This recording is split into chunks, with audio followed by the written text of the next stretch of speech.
નમસ્કાર વિદ્યાર્થી મિત્રો, ગુજરાત એસટી નિગમના અગત્યના પ્રશ્નો આજે આપણે જોવાના છીએ. તો મિત્રો શરૂઆત કરીએ પ્રશ્ન નંબર 1 થી કે ગુજરાત એસટી નિગમની સ્થાપના ક્યારે કરવામાં આવી હતી?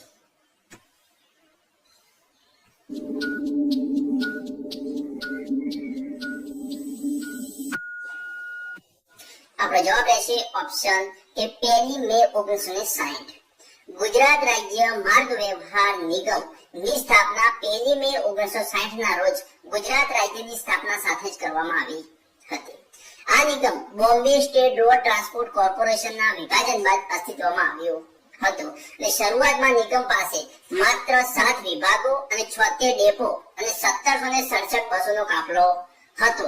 અને આજે આ સંસ્થા 16 વિભાગો, 7 વિભાગોમાંથી 16 વિભાગો અને 125 થી વધુ ડેપો સાથે વિસ્તૃત ગુજરાતમાં 98% થી વધુ ગામડાઓને બસ સેવાથી સાંકળે છે.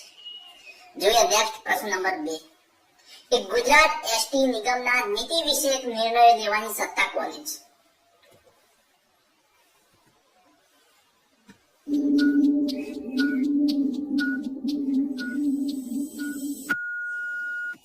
આપણો જવાબ રહેશે ઓપ્શન કે ગુજરાત સરકાર.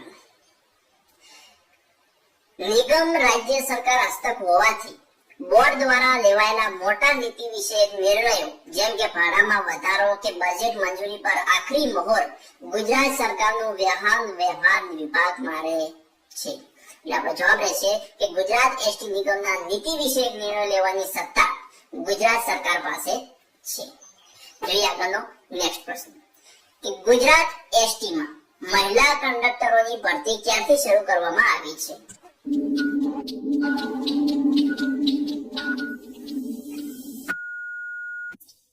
જવાબ છે 2012. ગુજરાત એસટીમાં મહિલા કંડક્ટરોની સત્તાવાર ભરતીની શરૂઆત સમગ્ર ગુજરાત રાજ્ય સ્તરેથી વર્ષ 2012માં કરવામાં આવી હતી. રાજ્ય સરકારની મહિલા ઉત્થાન નીતિ અને સરકારી નોકરીઓમાં 33% મહિલા અનામતની જોગવાઈ હેઠળ નિગમે સૌપ્રથમવાર ઐતિહાસિક નિર્ણય લીધો હતો અને 2012માં શરૂ કરવામાં આવી હતી મહિલા કંડક્ટરોની ભરતી. જોઈએ નેક્સ્ટ પ્રશ્ન નંબર 4. ગુજરાત એસટી બસનું વહીવટી માળખું કેટલા સ્તરનું છે?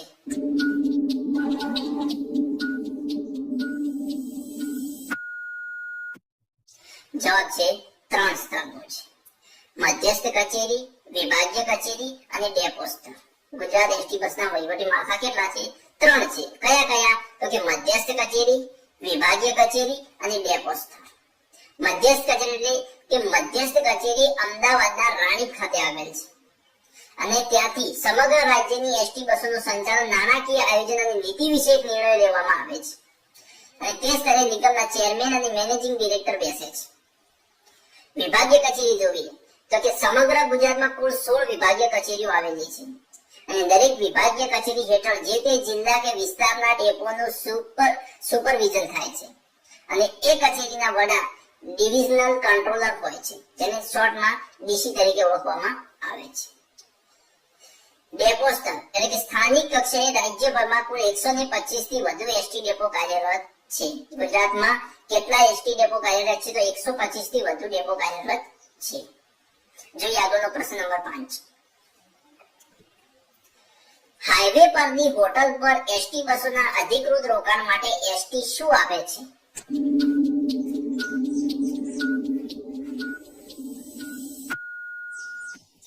જવાબ છે ઓપ્શન એ, લાયસન્સ આપે છે. હાઈવે પરની હોટલ પર એસટી બસના અધિકૃત રોકાણ માટે ગુજરાત એસટી નિગમ સંબંધિત હોટલ સંચાલકને પરવાનો એટલે કે લાયસન્સ આપે છે. આ કોઈ ફક્ત સુવિધા નથી, પરંતુ નિગમ અને હોટલ માલિક વચ્ચે એક વ્યવસાયિક કરાર હોય છે. એસટી નિગમ સમયાંતરે નેશનલ અને સ્ટેટ હાઈવે પર બસો ઊભી રાખવા માટે ઓનલાઈન ઈ-ટેન્ડર બહાર પાડે છે.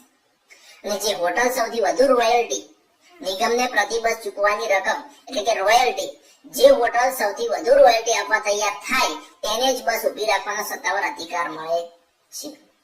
એસટી નિગમ પોતાના ડ્રાઈવર અને કંડક્ટરને કડક સૂચના આપે છે કે બસ માત્ર અધિકૃત હોટલ પર જ ઊભી રાખવી જોઈએ.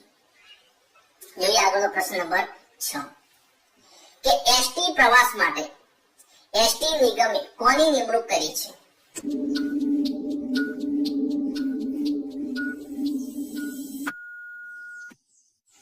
તો આપણો જવાબ રહેશે ઓપ્શન એ કે ટ્રાવેલ્સ એજન્ટની નિમણૂક કરી છે.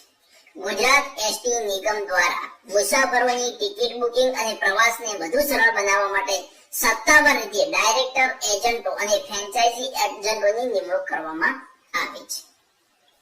જોઈએ પ્રશ્ન નંબર 7. એસટી માં સીધી ભરતીમાં આશ્રિતો માટે કેટલા ટકા જગ્યા અનામત રખાય છે?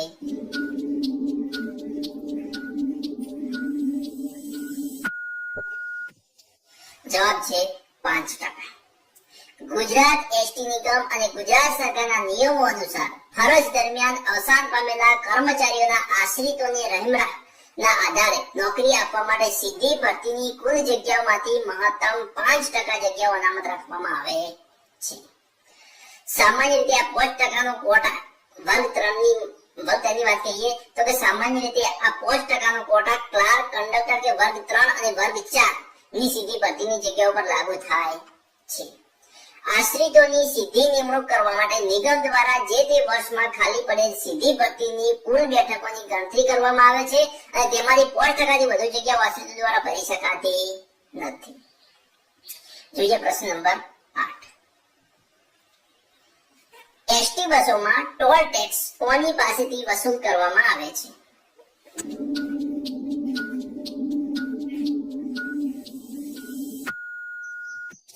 જવાબ છે મુસાફરો પાસેથી વસૂલ કરવામાં આવે છે. ગુજરાત એસટી બસોમાં ટોલ ટેક્સની રકમ સીધી રીતે મુસાફરો પાસેથી ટિકિટના ભાડાની સાથે વસૂલ કરવામાં આવે છે. નિગમ દ્વારા રકમ ટોલ યુઝર ફી તરીકે મુસાફરોની ટિકિટની કિંમતમાં જ ઉમેરી દેવામાં આવે છે. મિત્રો, કેન્દ્ર સરકાર હસ્તકના નેશનલ હાઈવે અને એક્સપ્રેસવે પર એસટી બસો માટે ટોલ ટેક્સ માફ નથી. તેથી આ રૂટ પર દોડતી બસોને ટોલ ટેક્સ મુસાફરોની ટિકિટમાં ભાડા ગણતરી કરીને વસૂલવામાં આવે છે. અને ગુજરાતની વાત કરીએ તો કે ગુજરાત સરકારની નીતિ અનુસાર રાજ્ય હસ્તકના 12 મુખ્ય સ્ટેટ હાઈવે પરથી પસાર થતી એસટી બસોને ટોલ ટેક્સમાંથી સંપૂર્ણ મુક્તિ આપવામાં આવી છે. તેથી આ રૂટ પર મુસાફરો પાસેથી કોઈ ટોલ ટેક્સ લેવાતો નથી અને તેનો ખર્ચ રાજ્ય સરકાર ભોગવે છે. જોઈએ પ્રશ્ન નંબર 9. એસટી કયા પ્રકારની બસો ખાનગી પાર્ટી પાસેથી ભાડે લઈ ફેરવે છે?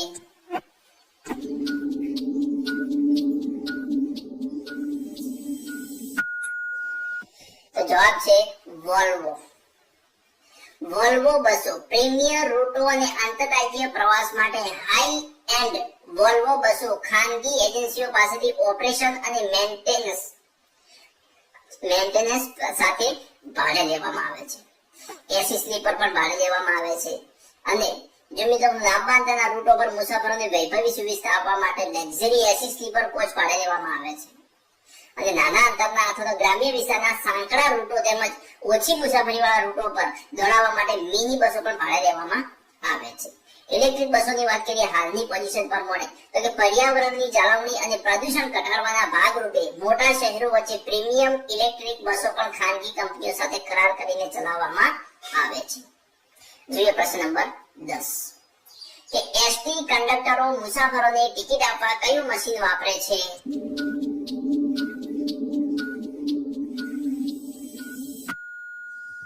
જવાબ રહેશે option A ATM machine. Gujarat ST કંડક્ટરો મુસાફરોને ટિકિટ આપવા માટે ઈટીએમ જેનો ફૂલ ફોર્મ છે ઇલેક્ટ્રોનિક ટિકિટ મશીન નો ઉપયોગ કરે છે. તાજેતરમાં નિગમ દ્વારા આધુનિક ટેકનોલોજીથી સજ્જ એન્ડ્રોઇડ સ્માર્ટ ઈટીએમ મશીન કંડક્ટરોને આપવામાં આવ્યા છે. ઓટોમેટિક ગણતરી ઈટીએમ મશીન કેવી રીતના કરે છે તો કે આ મશીન હાથમાં સરળતાથી પહેલા પકડી શકાય છે તેવું હોય છે, નાનું હોય છે. કંડક્ટરે માત્ર મુસાફરો ક્યાંથી બેઠા અને કયા ઉતરવાના છે તેના સ્ટેજ એટલે કે સ્ટોપ દાખલ કરવાના રહે છે, જેથી મશીન જાતે જ કિલોમીટર અને ભાડાની ઓટોમેટિક ગણતરી કરીને ટિકિટ પ્રિન્ટ કરી આપે છે. ડિજિટલ પેમેન્ટ કે હાલમાં નવા સ્માર્ટ ઈટીએમ મશીનોમાં યુપીઆઈ અને ભારત ક્યુઆર કોડની સુવિધા હોવાથી મુસાફરો રોકડા પૈસા આપવાના બદલે ગૂગલ પે, ફોન પે કે પેટીએમ દ્વારા ડિજિટલ પેમેન્ટ પણ કરી શકે છે. તો મિત્રો, આજના 10 પ્રશ્નો અહીંયા પૂર્ણ થઈ જાય છે.